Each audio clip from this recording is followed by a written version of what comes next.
8 নম্বর হচ্ছে যে নীতিটা অবলম্বন করতে হবে, যেই জায়গায় আল্লাহ এবং তার রাসূল চুপ ছিলেন সেখানে চুপ থাকতে হবে। আকীদার ক্ষেত্রে আপনাকে চুপ থাকতে হবে। যেখানে বলছেন চুপ সেখানে চুপ, কারণ এর বাকিটা আপনাকে বলা হয় নাই। আরশের উপর উঠেছেন আল্লাহ বলেছেন, কিন্তু আল্লাহ বলেন না আরশের উপর উঠার পরে আমি কি করেছি, এটা করছি, এরপরে আরশ এটা বলেন না কিছু। তাহলে আপনাকে এরপরে আরশে লেগে আছে কিনা, আরশে তো আত্মার ভিতরে জায়গা হয় কিনা, ওজন হয় কিনা, এই জাতীয় বাড়তি কথা বলার কোনো সুযোগ না, এখানে চুপ থাকতে হবে আপনাকে। অনেক মানুষ ওইটা গিয়েই বদবসটা হয়। ওইটা কেন করে? ওইটা নিজের উপর কেয়াস করে নিজের উপরে, মানে সৃষ্টির উপর কেয়াস করে।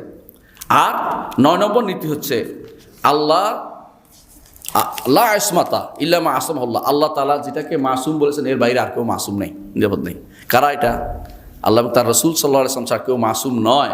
আকীদার ক্ষেত্রে এটা অবশ্যই আমাদেরকে মনে রাখতে হবে যে কখনো কোনো আকীদার ক্ষেত্রে এটা মনে রাখতেই হবে যে মাসুম শুধুমাত্র আকীদার ক্ষেত্রে, অন্য ক্ষেত্রে আসবে এটা। মাসুম একমাত্র হচ্ছে রাসূলুল্লাহ সাল্লাল্লাহু আলাইহি ওয়াসাল্লাম। কুল্লুন ইউখাযু মিন কাওলি ওয়া ইউরাদ্দু ইল্লা সাহিব হাদাল কবর।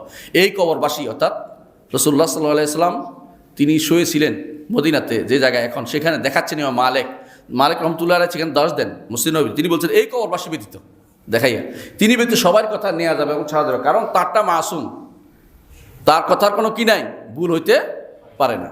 তাহলে বুঝা যাচ্ছে ওয়াহি এবং ওয়াহির বাইরে মানুষের কথার কি হতে ভুল থাকতে পারে। সুতরাং নির্দ্বিধায় নিতে হবে, যেটাতে মাসুম সেটা নিতে হবে। এই নীতিগুলো আমরা অবশ্যই গ্রহণ করতে হবে। কিসের জায়গাতে? আকীদার ক্ষেত্রে এই নীতিগুলো। এইটাই হচ্ছে মানহাজুস সালাফ, এইটাই হচ্ছে মানহাজ। এটা আকীদার ক্ষেত্রে বলেছি।